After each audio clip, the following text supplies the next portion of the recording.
जिसको बोलते हैं अविद्या, अविद्या के प्रभाव से, और मन का जो इग्नोरेंस है, अज्ञानता, इसके लिए भगवान का जो अंश आत्मा रूप में हमारे अंदर में विराजमान है, वो अपने को बंधन में है ऐसा भाव जागृत करता है, लेकिन वास्तव में बंधन नहीं है।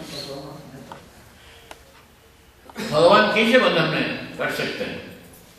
हम तो उनका अंश है और कभी अलग भी नहीं भगवान से। भगवद गीता में भगवान ऐसा स्टेटमेंट देते हैं, ममेवांश जीवलोके जीवभूत सनातन, मेरा एक इटर्नल पार्ट फंक्शंस एज जीवा इन दिस वर्ल्ड, क्योंकि इंद्रियों और मन के द्वारा आकर्षित होता है संसार के। The all-pervading Lord who is within our heart, जो हमारे अंदर में है, वो इंद्रियों और मन के द्वारा प्रकृति प्रति आकृष्ट होकर के अपना वास्तव स्वरूप को भूल जाता है। जैसे कोई व्यक्ति अच्छा खाना खाया, अपना घर में ही अपना खटिया पर ही सो रहे हैं, लेकिन खाने के बाद वो सोने गया, 5 मिनट में नींद आ गया और उसके बाद एक स्वप्न देखा। क्या स्वप्न देखा? वो एक राजा बन गए। राजा एक राजा के साथ युद्ध में लग गए, युद्ध में हार गया, तो दूसरा राजा उनको पकड़ लिया और बंदीगढ़ में डाल दिया।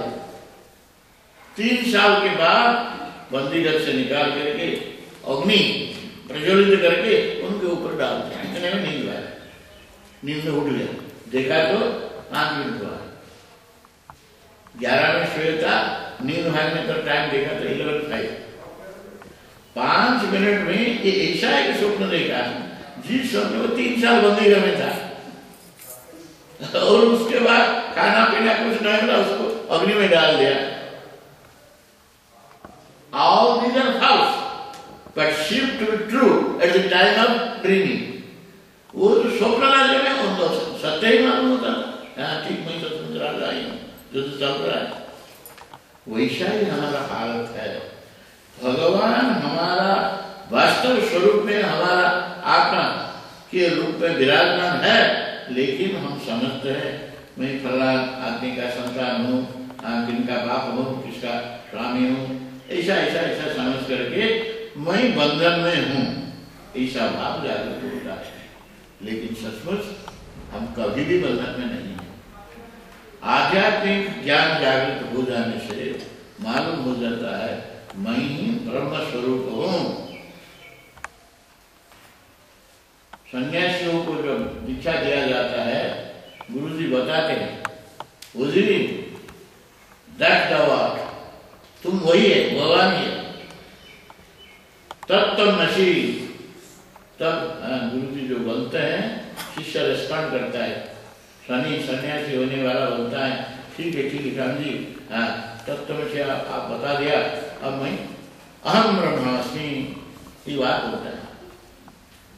गुरुदेव बोलेंगे तत्वमसी, शिष्य बोलेगा अहम ब्रह्मास्मि। 9 टाइम्स इसे रिपीट करना पड़ता है। वास्तव में हम ब्रह्म स्वरूप है, हम ब्रह्मास्मि। और ब्रह्म क्या है? प्रज्ञान ब्रह्म, ज्ञान ही ब्रह्म। अब तो हम सब जागृत अवस्था में हैं, क्या हमारा कुछ ज्ञान नहीं है? ज्ञान है, लेकिन ये सच्चा ज्ञान नहीं है। It is reflected consciousness, not pure consciousness. जैसे सूर्य का किरण कोई प्रिज्म के अंदर घुस के निकलेगी तो इस बेंड हो जाए, थोड़ा लाइन बेंड हो जाता है, लेकिन सूर्य रश्मि तो सूर्य रश्मि है। वैसा ही भगवान का जो असली ज्ञान स्वरूप है, हमारा भी वही स्वरूप है, लेकिन बीच में आ जाता है मन। यह मन गड़बड़ करता है। मन is the representative of the maya, माया शक्ति भगवान का। The power of delusion works through mind.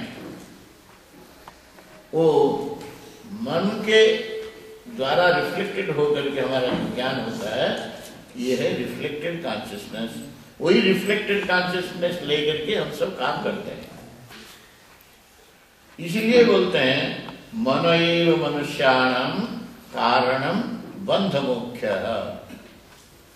The mind is responsible for our liberation as well as for our degradation. अधोगति के लिए भी यही मन है। शुद्ध मन मदद देता है भगवत प्राप्ति के लिए, और शुद्ध मन हमको नीचे खींचता है। सो साधना का पर्पस है टू प्यूरिफाई द माइंड। मन को हम शुद्ध कैसे करें? There are various ways of purifying the mind. First है प्योर फूड, जैसा अन्न वैसा मन।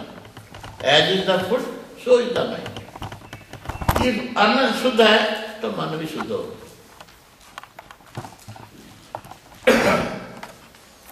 दूसरा है हमारे जितने इंद्रियां है, हर एक इंद्रियों के द्वारा हम खाद्य लेते हैं। Food doesn't mean only the food that we eat. Every impression that we receive through the different organs, ये सब मन के लिए फूड बनता है।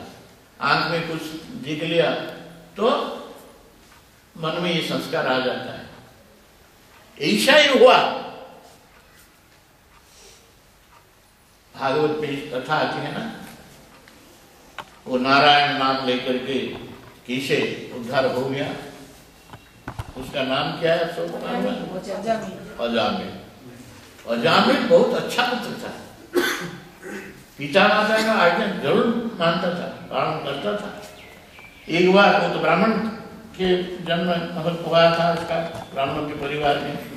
एक बार इनका पिताजी बोले, देखो बाबू, घर में कुशल तुम नहीं है। कुशल ब्राह्मण लोग कुशल लेकर के सब पूजा विधि करते हैं। वो ग्रास नहीं है, तुम जंगल में जाओ। घर में समित भी नहीं है, जो होम में काट देते हैं ना, डालते हैं, वो भी नहीं है। ये दो चीज तुम जंगल में जा करके लाओ। ऐसा काम करने के लिए जंगल गए। लेकिन क्या हुआ, उस जंगल को एक शूद्र पुरुष वो काठ लाने के लिए गया था। एक शूद्रा नारी भी वहां जाता था, वो युवती थी। उन दोनों घने जंगल में दोनों क्रीड़ा में रहते थे। They were embracing each other, playing the sex. ये थोड़ा सा दर्शन हो गया। युवती का शरीर में कपड़ा नहीं था। वो सब घर को वापस आया, सब कुछ भूल गया। वो जो देखा वही चिंतन करने लगा। परिणाम क्या हुआ? अपना धर्मपत्नी को, बच्चे को छोड़ करके कैसे वो स्त्री को हम शादी करेंगे, उनके साथ रहेंगे, ऐसे ऐसे प्लान बनाते रहा। And ultimately he became very successful to cut the relationship with that Shudra person and that Shudra नारी। वो शूद्रा नारी के साथ गांव से दूर में, कुछ दूर में एक कुटिया बना करके वहां रहा। देखते देखते उम्र चला गया, 80 साल हो गया। उनका 9 sons were born।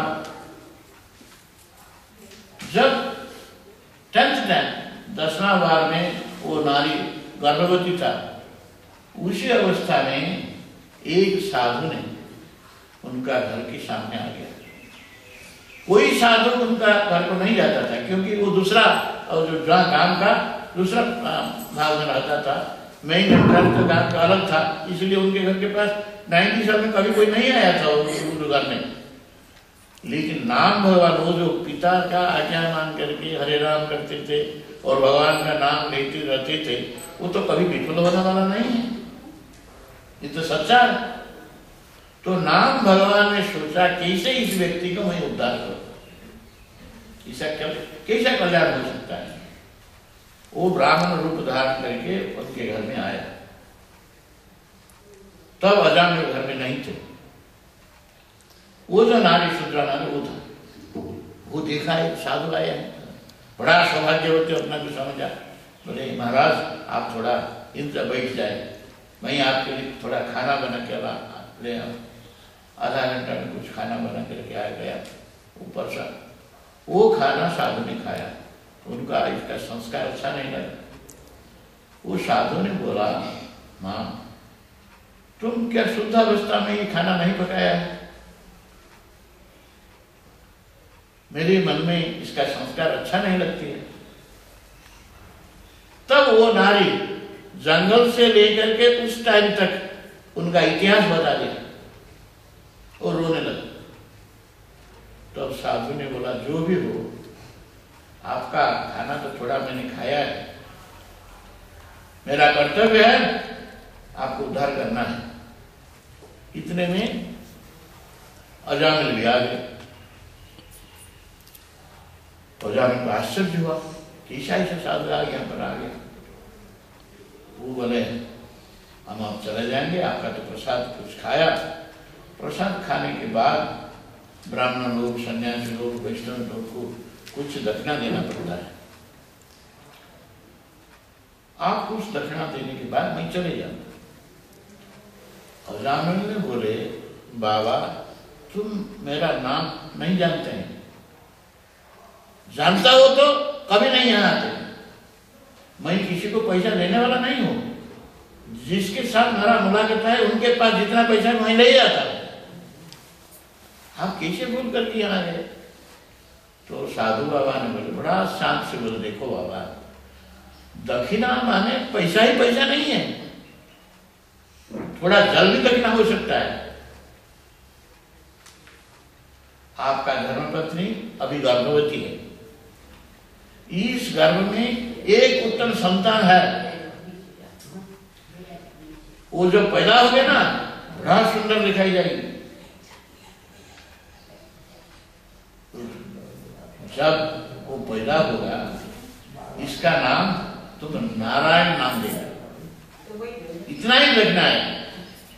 बच्चा जन्म होने के बाद नामकरण करना होता है, उसी टाइम पर उसको नारायण नाम देना, यही रखना है। वो यही रखना है, पैसा नहीं देना पड़ता है। ठीक है 3 मास बाद पैदा होगा। साधु का इतना आंतरिक था, वो तो नारायण नाम देकर के चले गए। ये दोनों बैठ गए। अजामिल वो जो पत्नी है वो जी साधु बाबा ने बोला है हमारा एक सुंदर पुत्र जन्म होगा, हाँ उसको हम साथ में रख करके कितना आनंद मिलेगा हमको। और उसका क्या नाम देने के बोला?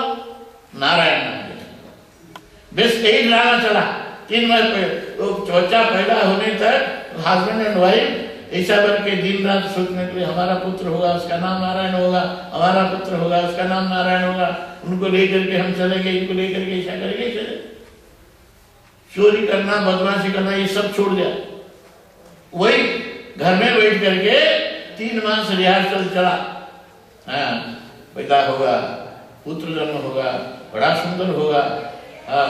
उनको हम धरेंगे, गोद में लेंगे, खेलेंगे, उसका नाम नारायण होगा। सचमुच एक अच्छा बेटा जन्म हुआ, बड़ा सुंदर, तेजियान, और उसको नारायण नाम रखा। पूछा था अजामिल आप नारायण नाम रखने के लिए क्यों बोलते हैं?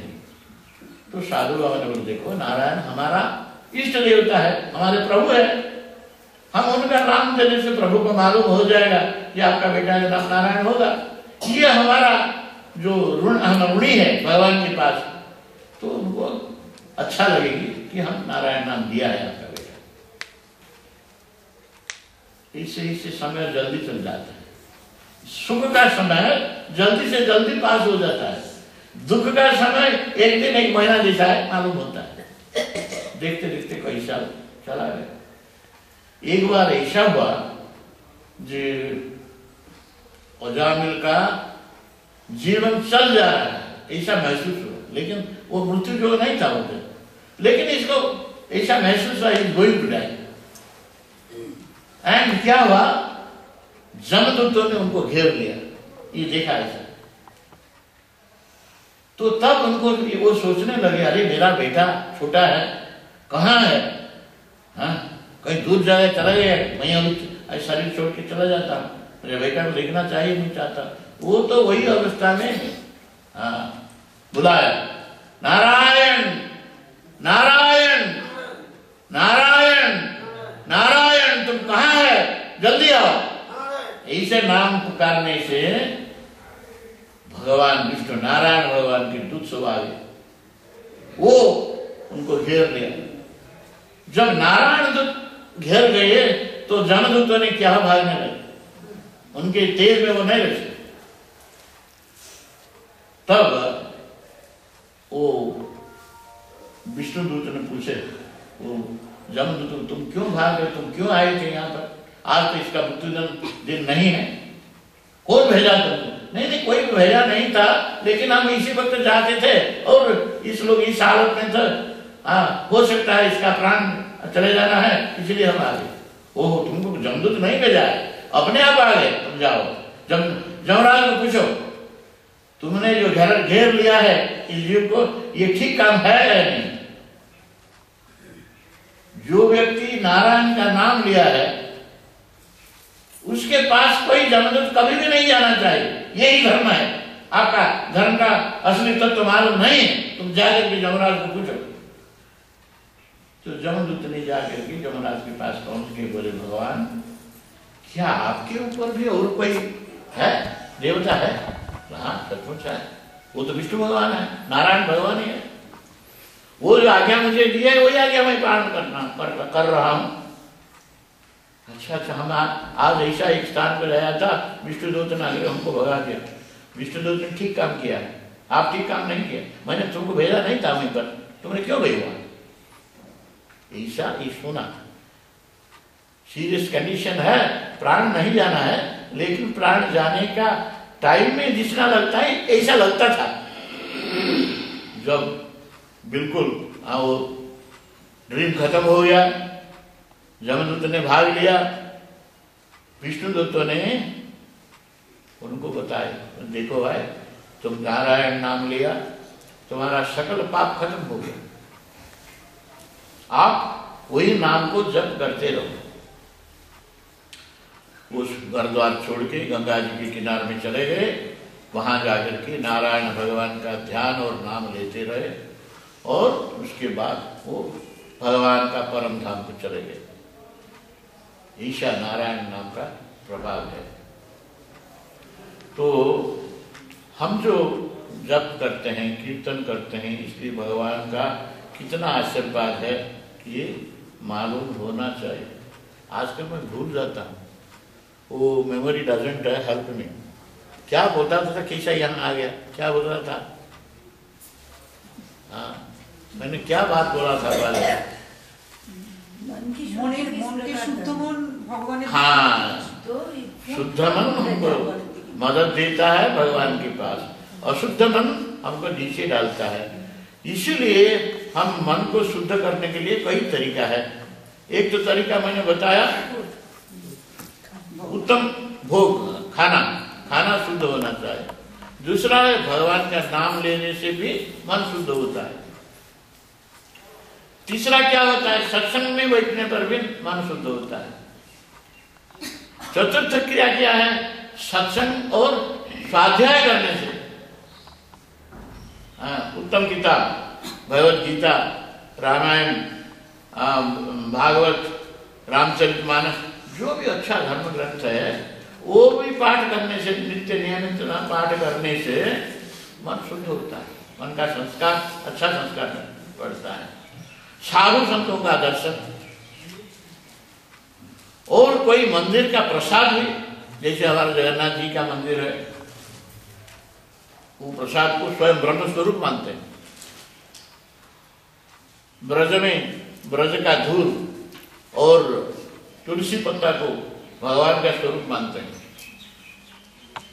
ऐसे ही है मन को प्योर करने के लिए और ऐसा भी होता है, ऐसा एक एक टाइम में कोई कई नदियां का जल में भी इतना पवित्र कार्य होता है, जैसे अभी अभी होगा हरिद्वार में, क्या बोलते कुंभ मेला में जाकर के वहां स्नान करने से भी मन शुद्ध होता है। ये काम एक ही इंद्रियों के लिए ऐसा है, जो देखने के लिए है और कान में सुनने के लिए है। वैसे ही जितनी सब इंद्रियां हैं, सबके लिए जो जो खाद्य है वो खाद्य भी अच्छा होना चाहिए। हम जो गाना सुनते हैं, गाना भी शुद्ध गाना सुनता है, अश्लील गाना नहीं सुनना चाहता है। Nasty songs we should never sing. We should always hear bhajans, kirtans, धूम्स, ऐसा करना चाहिए। खाना खाए तो प्रसाद खाना चाहिए। और हमारा जब पैदल है कहीं जाना है तो मंदिर को जाना चाहिए, कोई साधु के दर्शन के लिए जाना चाहिए, कहीं पर साधना शिविर कॉन्फ्रेंस हो रहा है तो वहीं जाना चाहिए। जितने सब इंद्रियां हैं ये अच्छा खाद्य खाने से शुद्ध हो जाता है।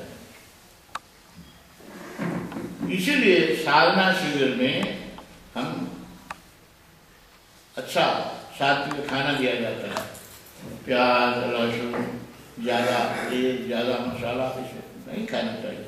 2-3 दिन का साधना 4 दिन का साधना है, ये आत्मसंयम लाने के लिए सात्विक फूड लेना चाहिए।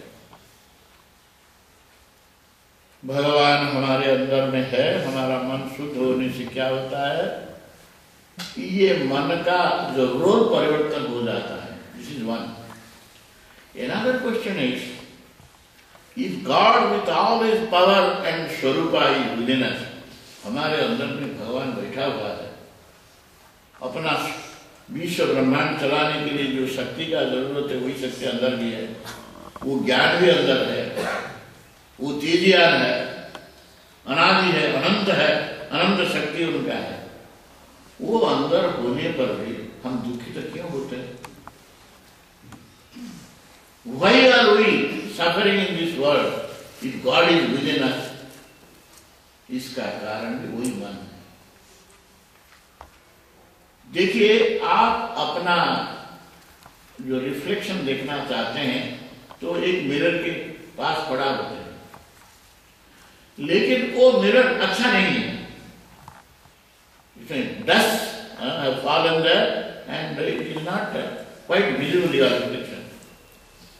तो क्या करना पड़ता है? मिरर को साफ करना पड़ता है, तब आप मिरर के सामने खड़ा होगी तो आपका रिफ्लेक्शन अच्छा दिखाई जाएगा। लेकिन वो मिरर हर एक समय में इधर उधर ऐसा हुआ तो आप अपना रिफ्लेक्शन कुछ देख सकते हैं, लेकिन अच्छी तरह नहीं देख सकते। तो इसीलिए वो जो मिरर को स्टेडी करना चाहिए। वैसे ही जो भगवान हमारे अंदर है, जिसको मन देखना चाहता है, वो भी स्टेडी होना चाहिए। मिरर अच्छा है, सफा है, आप खड़ा है, लेकिन बीच में एक पर्दा डाल दिया है तो रिफ्लेक्शन को आप नहीं देख सकते हैं। पर्दा को हटाना पड़ेगा। पर्दा हट जाने के बाद आप अपना रिफ्लेक्शन को देख सकते हैं। तो वैसे ही ये पर्दा है अज्ञान, इग्नोरेंस, जिसको बोलते हैं अविद्या। गुरुजी ये पर्दा को हटाते हैं। इसीलिए गुरुजी क्या कर जरूरत है, गुरुजी जो बताए उसी के प्रकार ही आपको साधना करना पड़ता है। मन शुद्ध होना चाहिए, स्टेडी होना चाहिए। स्टेडी होने के लिए हमारा कंसंट्रेशन और मेडिटेशन की किताब में कितने तरीका बताए हैं, हाउ टू कंसंट्रेट। वो कंसंट्रेशन का अभ्यास करना चाहिए। और जो ज्ञान है, इसीलिए वो जो ज्ञान यज्ञ हो रहा है अभी, साधु लोग यहाँ आकर के अपना जो प्रवचन देते हैं, इसी के माध्यम में हमारा अज्ञान दूर होता है। जब आप सत्संग करेंगे, कहीं ना कहीं गुरु महाराज का कोई किताब लेकर के पाठ करेंगे, गीता पाठ करेंगे, गीता के ऊपर में कोई सज्जन भी अपना प्रवचन दे सकता है, रामचरित के मानस के भी कुछ ज्ञान दे सकते हैं, तब वो ज्ञान हमारे लिए बड़ा सहायक बनता है। जरूर ऐसा मौका कभी छोड़ना नहीं चाहिए। ज्ञान ही अल्टीमेटली गिव्स लिबरेशन। तो भक्ति का क्या जरूरत नहीं? हाँ जी, भक्ति का भी जरूरत है। पराभक्ति से परा ज्ञान मिलता है। गीता में भगवान ये एश्योरेंस दिए है, जो मेरा परम भक्त बन जाता है उनको हम ददामि बुद्धि योग, वो बुद्धि योग प्रदान करता है, ये ज्ञान योग। तो अल्टीमेटली भक्ति लीड्स टू ज्ञान, एंड ज्ञान liberates us. Liberates us doesn't mean liberates God. God तो ज्ञान का स्वरूप है, इनका कोई परफेक्शन जरूरत नहीं है। He doesn't need any assistance from another person to feel his own self. Bhagavan sarva-rupena is full and full only. He knows everything. He knows himself. He knows the entire creation. Gita में भगवान अर्जुन को बोलते हैं, हे अर्जुन, इस संसार में आज तक कितने मानव जन्म लिए हैं मुझे पता है, और जितने आदमी संसार में हैं वो भी मुझे पता है, बाद में जितने लोग इस संसार में पैदा होंगे वो भी मुझे पता है। ये ज्ञान मैंने पहले सूर्यदेव को दिया था। तब अर्जुन बोले, आप सूर्यदेव को दिया था? आप तो अब मेरे साथ थोड़ा एक दो साल इधर उधर होगा, आप कैसे सूर्यदेव को दिया? वही तो, वो बात आपको मालूम नहीं, मुझे मालूम है। हम सब आगे थे, पहले थे, अब है, और बाद में भी हम रहेंगे। कोई मरता है तो ये शरीर मरता है, आत्मा का मुक्त नहीं है। Liberation means liberation to the mind. मन को मुक्ति चाहिए, क्योंकि मन ही अनुभव करता है सुख और दुख। आत्मा सुख दुख अनुभव नहीं करता है। आत्मा तो सदा आनंद है, आनंद का सागर है। आत्मा में कोई टेंशन नहीं है। It is the substratum on which a play, worldly play is going on. जैसे एक ड्रामा होना है तो कोई मंच का जरूरत होती है, एंड इसमें actor and actresses they come and play their roles and go. वैसा इस सारा पृथ्वी का जो अनंत मंच है, इस मंच पर जितना खेल खेलना पड़ता है ये मन ही खेलता है। तो सुख होता मन आनंदित होता है, दुख होता तो मन रोता है, लेकिन आत्मा का कुछ भी परिवर्तन नहीं होता है। इसीलिए मन ही सुख दुख का आधार है। मन को जब ज्ञान आ जाता है, अरे मैं मरने वाला नहीं हूं, मैं भगवान का एक शक्ति हूं, I am the deluding power of the God, मैं माया का एक representative. Maya Devi functions as our mind. लेकिन जब शुद्ध हो जाने के बाद वही हमको, जो माया शक्ति जो हमको डेल्यूड करता है, डेल्यूजन में पकाता है, वही हमको बंधन से मुक्त कर देता है। उनको विद्या माया बोलते हैं, ये अविद्या माया नहीं है। अतएव we should seek right knowledge from the guru, asking questions to him very humbly. Gita में बोलते हैं, नमस्कार करके गुरु जी को सम्मान दीजिए, प्रश्न पूछना है। तद्विधि प्रणिपातेन परिप्रश्नेन सेवया उपदेक्षन्ति ते ज्ञानं ज्ञानिनां तत्त्वदर्शनम्।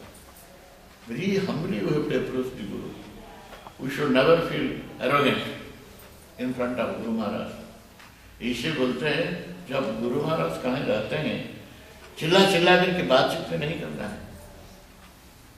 गुरु के पास मौन होकर के बैठना चाहिए। सदगुरु को मालूम हो जाता है तो मौन धारण करके बैठने से आप क्यों आया है, क्यों बैठा है, आपका मन में क्या प्रश्न है, सदगुरु जान जाते हैं।